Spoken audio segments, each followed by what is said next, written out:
نحمده ونصلي ونسلم على رسوله الكريم أما بعد فقد قال الله تبارك وتعالى في القرآن المجيد والفرقان الحميد أعوذ بالله من الشيطان الرجيم بسم الله الرحمن الرحيم ألا إن أولياء الله لا خوف عليهم ولا هم يحزنون الذين آمنوا وكانوا يتقون صدق الله مولانا العظيم وصدق رسوله النبي الأمين الكريم ونحن على ذلك لمن الشاهدين والشاكرين والحمد لله رب العالمين۔ ایک مرتبہ درود شریف پڑھیں، اللہم صلی علی سیدنا نبینا مولانا محمد عدد ما فی علم اللہ صلاة دائمة بدوام ملک اللہ وعلی آلہ واصحابہ اجمعین۔ ایک مرتبہ اور نبی اور آل نبی پر درود شریف پڑھیں، اللہم صلی علی سیدنا نبینا مولانا محمد عدد ما فی علم اللہ صلاة دائمة بدوام ملک اللہ وعلی آلہ واصحابہ اجمعین۔ اللہ رب العزت کا بے پناہ شکر و احسان کہ اللہ رب العزت نے اس کے حبیب کریم صلی اللہ تعالی علیہ وسلم کا سچا چاہنے والا مسلمان بنا کر ہمیں پیدا فرمایا، اپنی وحدانیت کا اور خالقیت کا اقرار کرنے والا بندہ بنا کر ہمیں پیدا فرمایا۔ یہ اللہ رب العزت کا بے پناہ شکر و احسان ہے۔ ہمیں ساری زندگی قیامت تک کے مل جائے اور ہم وہ ساری زندگی اللہ کا شکر ادا کرتے گزاریں، تب بھی اس نعمت عظیمہ کے ملنے کا حق ادا نہیں ہوگا۔ الحمدللہ، اللہ کا شکر ہے کہ اللہ نے ہمیں دولت ایمان سے مالا مال فرمایا۔ اب یہ ایمان کی دولت کی حفاظت کرنا یہ ہماری ذمہ داری ہے، اور اس کی حفاظت پر ہمیں اپنی زندگی کو تمام کر دینا یہ ہماری ذمہ داری ہے۔ عزیزو، اللہ تبارک و تعالیٰ نے مخلوق پیدا فرمائی اور ہر طرح کی مخلوق اللہ تعالیٰ نے بنائی۔ کچھ وہ مخلوق ہیں جس کو ہم سنتے ہیں مگر دیکھ نہیں سکتے ہیں، چھو نہیں سکتے ہیں، مگر جانتے ہیں کہ وہ مخلوق ہے، اور کچھ وہ مخلوق ہیں جسے عام نگاہوں سے دیکھا نہیں جا سکتا ہے، جدید آلات کے ذریعے اسے دیکھا جاتا ہے۔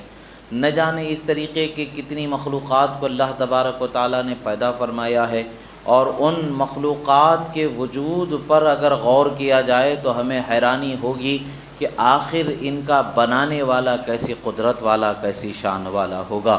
اللہ تبارک و تعالیٰ نے ہر چیز کو اس کے لائق بنایا ہے جس طرح کے اسے بنانا چاہیے۔ یہ اللہ تبارک و تعالیٰ ہی کی شان ہے، یہ اس کی شان خالقیت ہے کہ وہ خالق ہے، جس کو جس طرح چاہے پیدا فرماتا ہے، جس طرح چاہے اس کی تخلیق فرماتا ہے۔ اب اللہ تعالیٰ نے بہت ساری مخلوق بنائی ہے، تو اس میں عزت اور شان والی مخلوق اللہ تبارک و تعالیٰ نے سب سے بہترین مخلوق جو اللہ تعالیٰ نے بنائی ہے وہ انسان اللہ نے بنائی ہے، جو عزت اور شان کے اعتبار سے سب سے بہترین مخلوق ہے۔ اللہ تعالیٰ نے اسے عقل عطا فرمایا، ہوش عطا فرمایا، سمجھ عطا فرمایا، صحیح و غلط کی تمیز عطا فرمائی، اور اللہ کی اطاعت اور اس کے فرما برداری کا جذبہ عطا فرمایا، برائی سے بچنے کے ارادے اور اس پر طاقت اللہ نے عطا فرمایا۔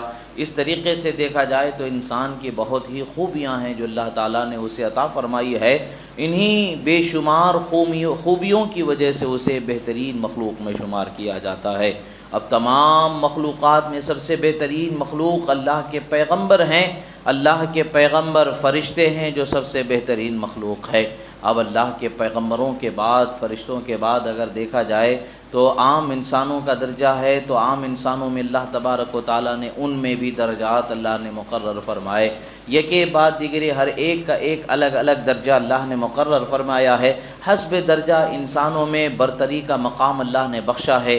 سب سے برتر مقام انبیاء کے بعد میں انسانوں کو اگر بخشا ہے تو وہ خلفائے راشدین کا مقام ہے۔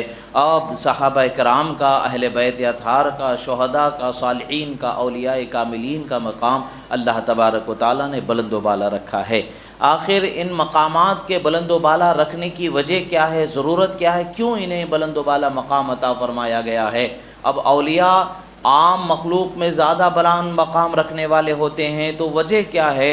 اللہ تبارک و تعالیٰ کی جو جس قدر فرما برداری کرے گا، اللہ تبارک و تعالیٰ کی اطاعت میں جو جس قدر اپنے آپ کو کامل رکھے گا اسی قدر اللہ تبارک و تعالیٰ اس کے مقام و مرتبے کو بلند و بالا فرمائے گا۔ جو اللہ کی رضا کے لیے زندگی گزارے گا، خدا کا خوف و خشیت کو اپنے دل میں بسائے گا، تقوی کی زندگی گزارے گا، ایمان پر کامل رہے گا، وہ اللہ تعالیٰ کی بارگاہ میں اونچے مقام والا ہوگا۔ اللہ نے اولیاء کاملین کے جو صفت بیان فرمائی ہے، ان صفات میں سے ایک تو ان کے دو چیزیں تو ان کی خوبیوں والی اللہ نے بتائی ہے، اور ان دو چیزوں کو جو خوبیوں کا ذکر ہوا ہے اس کی وجہ کیا ہے، کیوں یہ چیزیں انہیں حاصل ہوتی ہیں، وہ بھی اللہ تبارک و تعالیٰ نے قرآن مجید میں فرمایا۔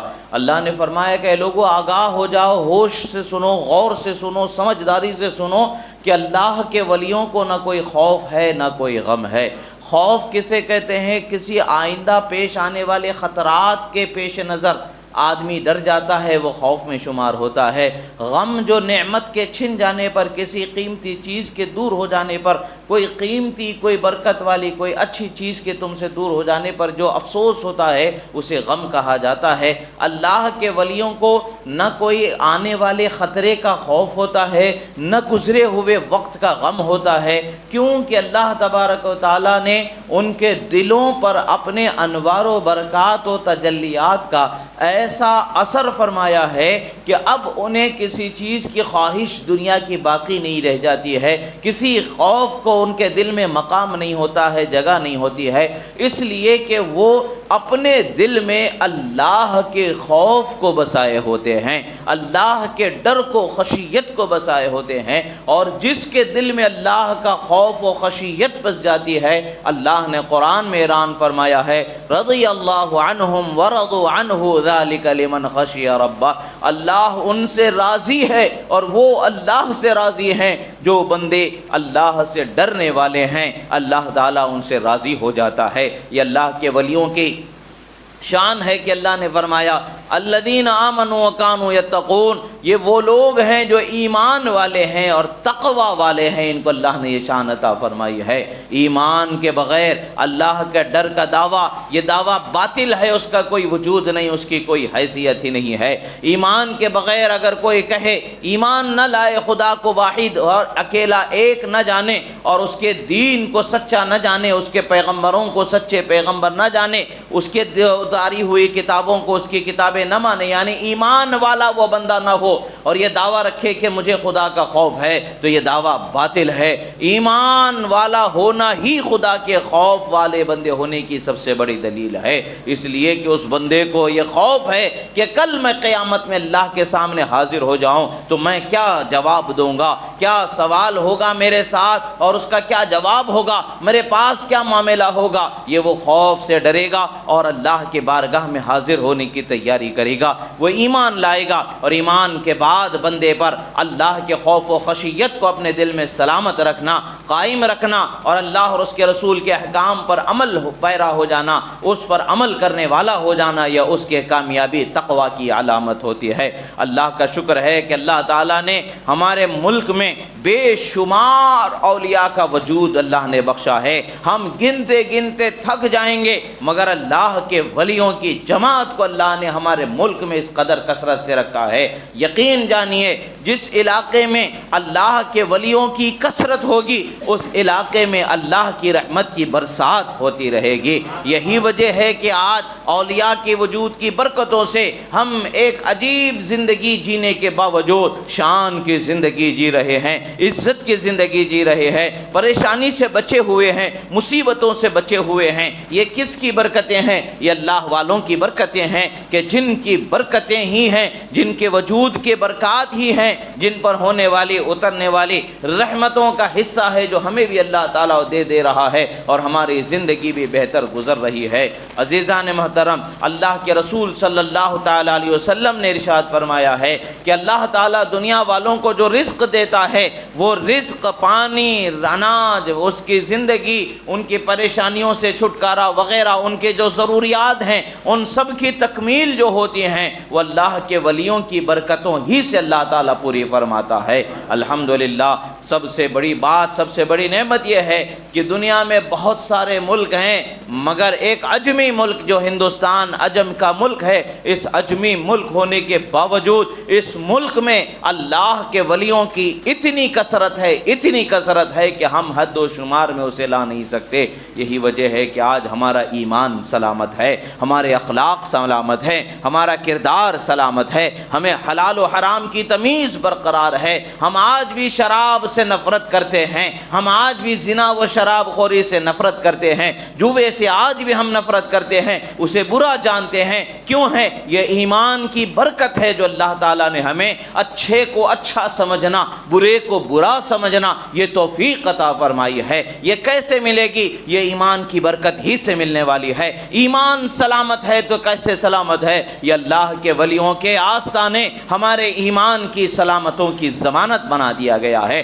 ہمارے ایمان کی سلامتیوں کی ضمانت ان کے آستانوں کو بنا دیا گیا ہے۔ بندہ آج بھی اللہ کے ولیوں کے آستانوں پر جاتا ہے اور ظاہر ہونے والی کرامتوں کو دیکھتا ہے، اس کا ایمان مضبوط ہو جاتا ہے، اسے یقین ہو جاتا ہے کہ اللہ کے فضل سے اللہ نے مجھے حق کے ساتھ جوڑ دیا ہے، حق کے ساتھ وابستہ فرما دیا ہے، اس کے محبوب بندوں کے ساتھ جوڑ دیا ہے۔ اللہ کے انعام و اکرام کو جب اللہ کے محبوب بندوں پر دیکھتے ہیں تو ہمارے ایمان میں تازگی آ جاتی ہے، ہمارے یقین میں وثوق پیدا ہو جاتا ہے اور اللہ کی رحمت کے حقدار ہمیں بھی بننے کا موقع مل جاتا ہے۔ عزیزو، اللہ کے ولیوں کے آستانے پر جانے سے ہمیں کیا ملنا ہے اور ہمیں کس چیز کی توجہ کرنی چاہیے؟ یہی ہے کہ ہمیں اپنی دنیا میں اچھے اخلاق سنوارنے کی کوشش کرنی ہے، اسی جستجو میں ہمیں جانا ہے، اور آخرت کی فکر کرنا ہے، اسی جستجو میں ہمیں جانا ہے۔ اس لیے کہ مزارات اولیاء کا، اللہ کے بندوں کی قبر کی زیارت کا جو حکم اللہ کے رسول نے فرمایا ہے، حدیث مبارکہ میں ہے، کنت نہیتکم عن زیارت القبور فزوروها فإنها تزہد فی الدنیا وتذکر الآخرہ، فرمایا کہ میں نے تمہیں شروع میں قبروں کی زیارت کو جانے سے منع کیا تھا، مگر اب حکم دیتا ہوں کہ تم قبر کی زیارت کو جایا کرو۔ قبر کی زیارت کو جانے سے ہمیں فائدہ کیا ملتا ہے؟ اللہ کے رسول صلی اللہ علیہ وسلم نے فرمایا تزہد فی الدنیا وتذکر الآخرہ، فرمایا کہ یہ قبر کی زیارت تمہیں دنیا میں نیک بننے والی بنا دے گی، اور پھر تمہیں دنیا میں نیک بننے کا موقع عطا ہوگا، نیک ہونا یہ تمہارا نصیب بنا دیا جائے گا۔ یہ برکت کہاں سے مل رہے ہیں؟ اس کا سبب اور وسیلہ کسے بنایا گیا ہے؟ زیارت قبر کو اللہ نے نیک بننے کا وسیلہ سبب بنا دیا ہے، اور پارسا و پرہیزگار بننے کا سبب بنا دیا ہے، وسیلہ بنایا ہے۔ پھر آگے کا ثمرہ ارشاد ہوا وَتُذَكِّرُ الْآخِرَةَ، فرمایا کہ تمہیں آخرت کی فکر کرنے والا بنا دیا جاتا ہے۔ یہ کس کی برکت سے مل رہا ہے؟ یہ نعمتیں اخلاق کے عمدہ ہو جانا، بہترین اخلاق کے حامل ہو جانا، پرہیزگاری کا اپنے زندگی میں عمل میں آ جانا اور آخرت کی فکر آ جانا، یہ کہاں سے ہمیں مل رہا ہے؟ یہ قبر کی زیارت ہی سے ہمیں یہ نعمتیں مل رہی ہیں۔ جس طریقے سے کنویں سے پانی ملتا ہے اور پانی سے پیاس بجھائی جاتی ہے، پانی کے علاوہ پیاس بجھانے کے لیے دوسرے بہتی ہوئی چیز سے آپ کوشش کر لیں، پیاس نہیں بجھے گی، بجھ سکتی ہے پیاس تو پانی سے ہی بجھنے والی ہوتی ہے۔ اسی طریقے سے اخلاق و کردار کی پاکیزگی، اخلاق و کردار کی صفائی، آخرت کی تیاری، آخرت کی فکر اگر ہمیں کہیں سے مل سکتی ہے تو اللہ کے ولیوں کی قبروں کی زیارت ہی سے ہمیں مل سکتی ہے۔ یہی وجہ ہے کہ ان کی قبر کی زیارت کو جانے والا محروم نہیں ہوتا ہے۔ ہمیں رسول اللہ صلی اللہ علیہ وسلم نے جامع الدعوات سکھایا، اللہ نے ہمیں جامع الدعا سکھایا۔ مطلب کیا ہے کہ ہمیں دنیا و آخرت کی بھلائی مانگنا اللہ اور اس کے رسول نے ہمیں سکھایا، بلکہ اللہ نے قرآن مجید میں آیات مبارکہ نازل فرمائی۔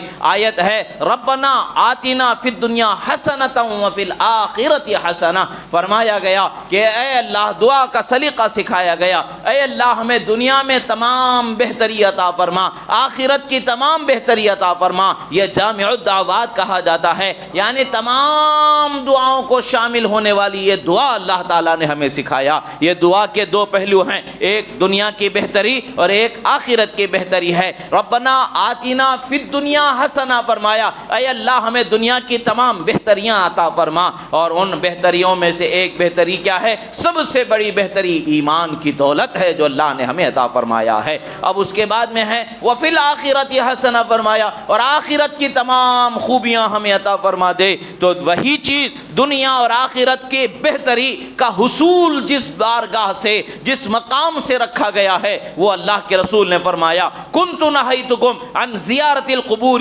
فزوروها فانها تزہد فی الدنیا وتذکر الآخرہ، فرمایا کہ میں نے تمہیں قبر کی زیارت سے منع کیا تھا، مگر آج حکم دیتا ہوں کہ قبروں کی زیارت کو جایا کرو کہ وہ تمہیں دنیا میں نیک بناتی ہے اور آخرت کی یاد کرنے والا بنا دیتی ہے۔ یہ الحمدللہ یہ دو نعمتیں جو اللہ نے ہمیں قرآن میں جس چیز کو حاصل کرنا سکھایا، وہ چیزوں کے ملنے کا آستانہ، اس چیزوں کے ملنے کا مقام جو بنایا گیا ہے، وہ اللہ کے محبوب بندوں کے، اللہ کے مومن بندوں کے قبور ہائے مبارکہ ہیں جو ہمیں یہ نعمتوں سے مالا مال کرتے ہیں۔ پتہ چلتا ہے عام سے مومن مسلمان کی قبر پر جب یہ فائدہ مل سکتا ہے تو اللہ کے محبوب بندے کی قبر پر کیوں فائدہ نہیں مل سکتا؟ اللہ کے ولی کی قبر پر کیوں فائدہ نہیں مل سکتا؟ بے شک مل سکتا ہے۔ جب حجر اسود ہمارے گناہوں کو جذب کر سکتا ہے، جب حجر اسود میں اللہ تبارک و تعالیٰ نے یہ شان عطا فرمائی ہے،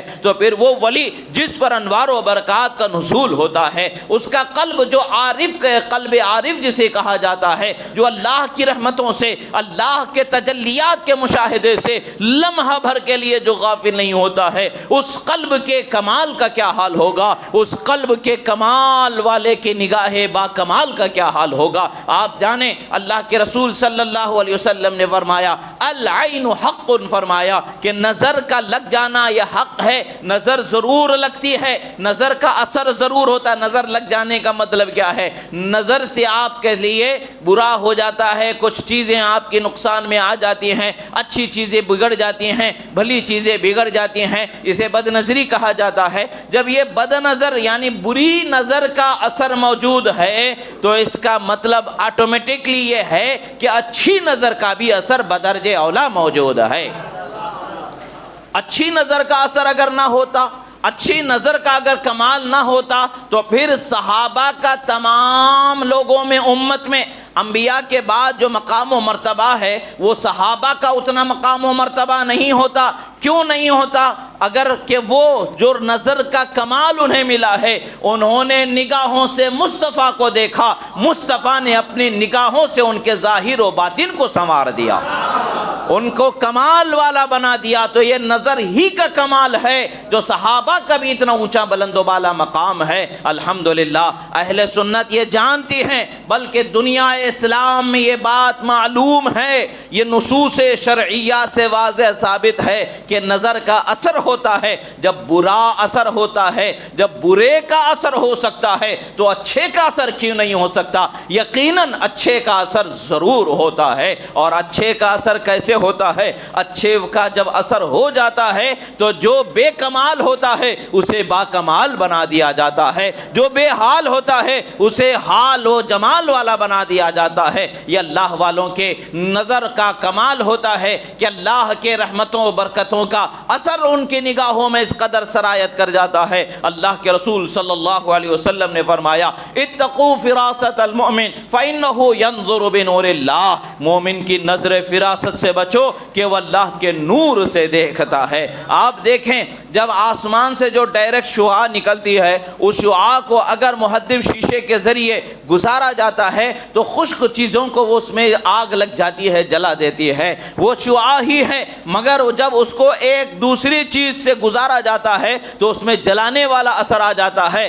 ایسا ہی عارف کا قلب یہ حال کا ہوتا ہے، انوار و تجلیات عارف کے قلب پر اترتے ہیں، جب اس قلب سے نکل کے اس کی نگاہوں سے نکلتے ہیں تو مقابل کے گناہوں کو جلا کے خاک کر دیا جاتا ہے، اسے اولیاء کی صف میں شامل کر لیا جاتا ہے۔ یہی تو وہ کمال تھا حضرت غوث اعظم پیران پیر دستگیر رضی اللہ تعالیٰ عنہ کی بارگاہ میں۔ جو بے کمال ہیں، جو چور ہیں وقت کے، جو گنہگار ہیں، جو شرابی ہیں، جو گنہگار ہیں، وہ آ جاتے ہیں، ایک نگاہ کمال جب ان پر پڑ جاتی ہے تو ان کا سراپا بدل جاتا ہے، وہ اللہ کے محبوب بندوں میں ان کا شمار ہو جاتا ہے۔ بات کیا ہے؟ جیسے نظر سے پتھر ٹوٹ سکتا ہے، ویسے ہی نظر سے گناہوں کی حالت بدل کر کے نیکیوں میں ہو جا سکتی ہے۔ حضرت غوث اعظم رضی اللہ تعالیٰ عنہ کی بارگاہ میں ایک شخص آیا کہ اس نے ارادہ کیا کہ رسول اللہ صلی اللہ تعالیٰ علیہ وسلم کے علوم کے جو وارث ہیں، جو رسول اللہ صلی اللہ علیہ وسلم کے جو شہزادے ہیں،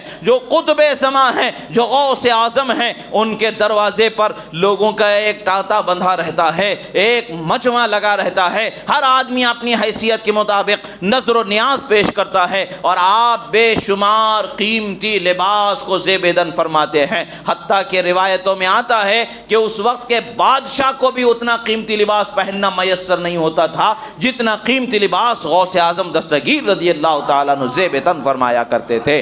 غوث اعظم کے اس لباس کو چرانے کے ارادے سے وہ آیا اور گھر میں داخل ہو گیا۔ غوث اعظم فجر کے وقت پر، نماز کے وقت پر آپ اپنے حجرے میں تشریف فرما ہوئے، نماز پڑھ رہے ہیں، نماز ادا فرمائی گئی، اور وہ بھی پیچھے سے کرتے کو تو جو آپ نے جبہ اوپر سے پہنا ہوا تھا اس کو نکال کے ٹنگایا تھا، تو اس کو اس نے اٹھا لیا، اٹھا کر کے بغل میں لگا لیا اور ارادہ کیا کہ اس کو لے کر کے بھاگ جائے، مگر کمرے کے اندر پورا اندھیرا چھا گیا، نگاہوں کے اندر اندھیرا چھا گیا، دروازہ تلاش کر رہا ہے، دروازہ نظر نہیں آ رہا ہے۔ اسے معلوم ہے کہ میں اسی طرف سے گھس کر کے آیا ہوں، ایک چھوٹا سا کمرہ ہے دیوار سے لگا ہوا، وہ کمرے کے چاروں دیواروں کو تلاش کر رہا ہے کہ ادھر دروازہ مل جائے گا، ادھر دروازہ مل جائے گا، ہاتھ سے بھی تلاش کر رہا ہے، دروازہ نہیں مل رہا ہے، آنکھوں سے دیکھنے کی کوشش کر رہا ہے، دروازہ نہیں مل رہا ہے۔ وہ گھبرا کے اسی جگہ پر بیٹھ گیا اور ایک کونے میں دبک کر کے بیٹھ گیا۔ اسے خوف ہونے لگا کہ اب اگر مجھے پکڑ لیا جائے گا تو اب تو میرے دونوں ہاتھ کاٹ دیے جائیں گے،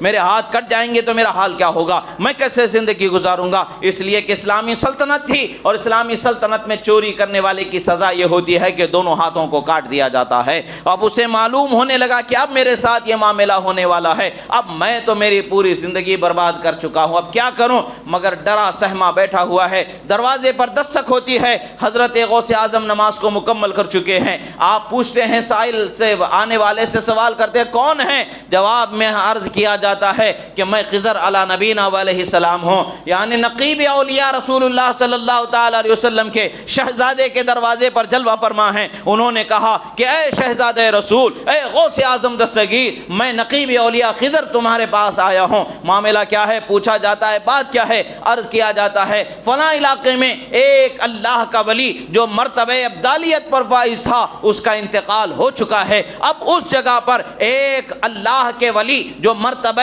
ابدالیت پر فائز ہے، اس ولی کو وہاں متعین کرنے کی ضرورت ہے۔ اگر وہ علاقے میں ولی کو متعین نہ کیا جائے گا تو خدا کے قہر سے وہ علاقہ تہس نہس و برباد ہو جائے گا۔ اس علاقے کی سلامتی کے لیے اللہ کے ولی کا ہونا وہاں پر ضروری ہے، خدا کی رحمت کے نزول کے لیے اللہ کے ولی کا ہونا وہاں ضروری ہے۔ حضرت ارشاد فرمایا ابھی رہنے دیں، صبح اس کا انتظام کر لیا جائے گا، صبح کسی کو بھیج دیں گے۔ عرض کیا حضور صبح تک وہ علاقہ اگر خدا کے قہر و غضب سے برباد ہو جائے تو کیا حال ہوگا؟ آپ نے فرمایا ٹھیک ہے، آئیں، یہ کونے میں جو بیٹھا ہوا شخص ہے اسے لے جائیں، وہاں پر متعین فرما دیں۔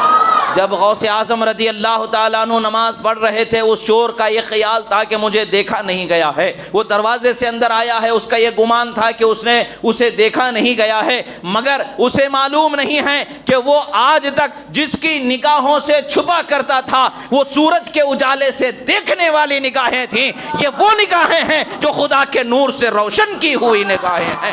اتقوا فراست المؤمن فإنه ينظر بنور اللہ، اور یہی فرماتے ہیں نظرت الى بلاد اللہ جمعا كخردلۃ على حکم اتصالی، بلاد اللہ ملکی تحت حکمی ووقتی قبل قلبی قد صفالی۔ فرماتے ہیں میں نے خدا کے بنائے سارے عالم کا مشاہدہ ایسا کیا جیسا ہتھیلی میں رائی کا دانہ ہوتا ہے، اور میرے پیدا ہونے سے پہلے میرے مقام کو خدا نے بلند و بالا فرما دیا۔ اس کا گمان تھا کہ عام نگاہوں سے بچ گیا ہوں میں، وہ آج تک بچتا رہا، اس نے یہی سوچا کہ بچ گیا، مگر اسے معلوم نہیں تھا کہ وہ اس نگاہوں کے اثر میں آ گیا ہے جدھر نگاہیں اٹھتی ہیں مردے قبروں سے زندہ ہو کر کے خدا کی وحدانیت کا بیان کرتے ہیں۔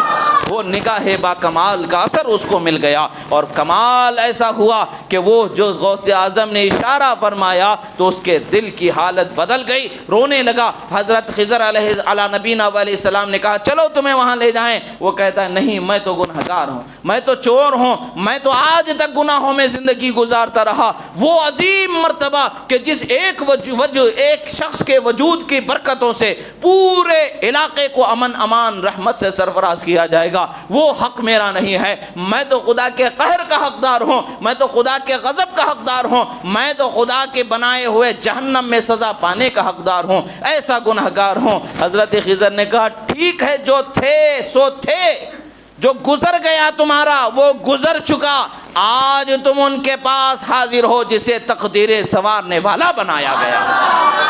بدلتی حالتوں میں لوگوں کے حالتوں کو بدلنے کا جو مقام میں عزل و نصب ہے، جو مقام تکوینیہ پر شہنشاہیت کرنے والا مقام ہے، وہ قطبیت کبریٰ غوثیت عظمیٰ کی بارگاہ میں تمہیں حاضری ملی ہے۔ یہ وہ نگاہ با کمال کا اثر ہے کہ تمہارے گناہوں کو خاکستر کر دیا گیا۔ اب وہ شخص غوث اعظم کی بارگاہ میں قدموں میں گر گئے، آپ نے ان پر نظر رحمت فرمائی، مزید انہیں انعامات و اکرامات سے نوازا، اور آپ نے اپنا خرقہ پہنایا، خلافت عطا فرمائی، ولایت عطا فرمایا، اور وقت کے ابدال کے زمرے میں شمار فرمایا، اور اس علاقے پر بھیج دیا، اور وہ علاقہ ان کے وجود کی برکتوں سے سلامت ہو گیا، خدا کی رحمتوں کا حقدار ہو گیا۔ عرض یہی کرنا ہے کہ اللہ کے محبوب بندوں کی بارگاہیں، خواہ وہ حیات ظاہری میں ہو، خواہ وہ دنیا سے جا چکے ہوں، یعنی دونوں صورتوں میں اللہ کے محبوب بندے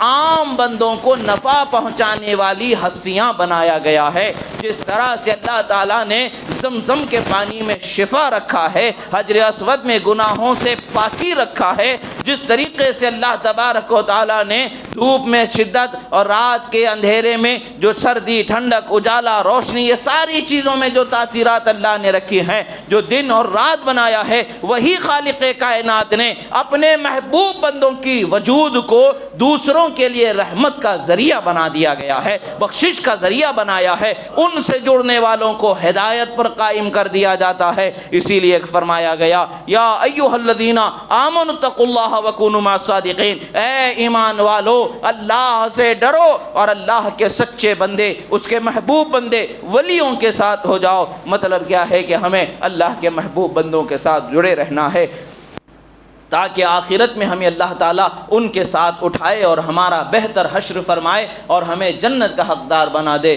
دنیا میں آج بہکانے والے، ورغلانے والے بہت ہیں، مگر کسی کے بہکاوے، کسی کے ورغلانے میں نہ آئیں، بلکہ یہ جان لیں اللہ کے ولی یہ حق کی علامت ہوتے ہیں۔ اللہ کے ولی یہ حق کی علامت ہوتے ہیں، اور حق کے ساتھ جڑنے کا ہمیں حکم دیا ہے۔ ہم اللہ کے ولیوں کے ساتھ اپنے آپ کو جوڑے رکھیں گے تو یہی ہماری کامیابی ہے۔ اسی لیے جہاں خدا کے ولی ہیں، جن جگہوں پر خدا کے ولیوں کا اثر ہے، ہم ان جگہوں سے اپنا نسبت، اپنا تعلق جوڑ کے رکھیں گے، اور ان ولیوں کی محبت کو اپنے دل میں بسائے رکھیں گے، اور اپنے اخلاق و کردار میں نیکی کی طرف اور اللہ اور اس کے رسول کی اطاعت و فرما برداری کی چاہت اور رغبت کو بڑھائیں گے، گناہوں سے بچنے کی عادت بنائیں گے۔ یہ ہمارے لیے ضروری ہے، یہ ہمارے اخلاق اور کردار میں سدھار کی ضرورت ہے۔ اگر ہم آج نہیں سدھریں گے تو پھر کبھی سدھر نہیں پائیں گے۔ ہمیں اللہ کے ولیوں سے محبت ہے، اس کا یہ مطلب نہیں کہ محبت بھی دعویٰ رکھیں اور پھر گناہوں میں بھی زندگی گزار دیں۔ دعویٰ محبت کا رکھیں اور پھر شراب سے بھی اپنا تعلق بنا لے، رشتہ بنا لے۔ دعویٰ ولی سے محبت کا رکھیں اور زنا سے اپنا رشتہ بنا لے، خدا کی قسم یہ دعویٰ جھوٹا ہے۔ جو ان سے محبت کرنے والا ہوگا یہ ایسی چیزوں میں نہیں گھرے گا، چاہ کر کے، جان بوجھ کر کے نہیں جائے گا۔ ہاں ہو سکتا ہے کہ غفلت میں کسی وجہ سے گناہ میں گر جائے، پڑ جائے، الگ بات ہے، مگر جب بھی اسے احساس ہوگا وہ فوراً سچی توبہ کرے گا اور اپنے آپ کو بدل دے گا اور اللہ کے سچے راستے پر چلنے والا بنا لے گا۔ اللہ رب العزت کی بارگاہ میں دعا ہے جو کہا گیا سنا گیا، کہنے میں سننے میں جو غلطی ہوئی اللہ تعالیٰ اسے معاف فرمائے، اور جو حق و صحیح کہا گیا گئے اللہ تعالیٰ اسے قبول فرمائے اور ہم تمام کو تیرے محبوب بندوں کے سچے راستے پر چلنے کی توفیق عطا فرما۔ پروردگار تو کرم فرما، مولا ہمارے گناہوں سے ہمیں نجات عطا فرما، پروردگار ہمارے گناہوں کو معاف فرما، بخشش فرما۔ مولا دنیا میں جہاں کہیں بھی مسلمانوں پر ظلم ہو رہا ہے مولا ظلم کرنے والوں کو نیست و نابود فرما، مظلوم مسلمانوں کی مدد فرما، گناہ گاروں پر رحم فرما، گناہ گاروں پر رحم فرما، بخشش فرما، کرم فرما۔ پروردگار تیرے حبیب صلی اللہ تعالیٰ علیہ وسلم کے سچے امتی بننا ہمیں نصیب فرما۔ مولا جہاں کہیں بھی مسلمانوں پر ظلم ہو رہا ہے مولا ظالموں کو نیست و نابود فرما، مظلوم مسلمانوں کی مدد فرما، بیواؤں یتیموں بے سہاروں کے لیے اسباب مہیا فرما، سہارے و کفو مہیا فرما۔ مولا جو بے اولاد ہیں صاحب اولاد فرما، جن کی اولاد ہے انہیں نیک بااخلاق باکردار فرما، جن کے گھروں میں بھائی بہن بیٹا بیٹی غیر شادی شدہ ہیں مولا ان کے شادیوں کے اسباب مہیا فرما، ان کا بہتر و تابندہ مستقبل فرما، تمام مومنین کے رشتے ازدواج میں محبت مودت شفقت رحمت عنایت عطا فرما۔ اقول قولی ھذا استغفر اللہ لی ولکم ولسائر المؤمنین وما علینا الا البلاغ المبین برحمتک یا ارحم الراحمین۔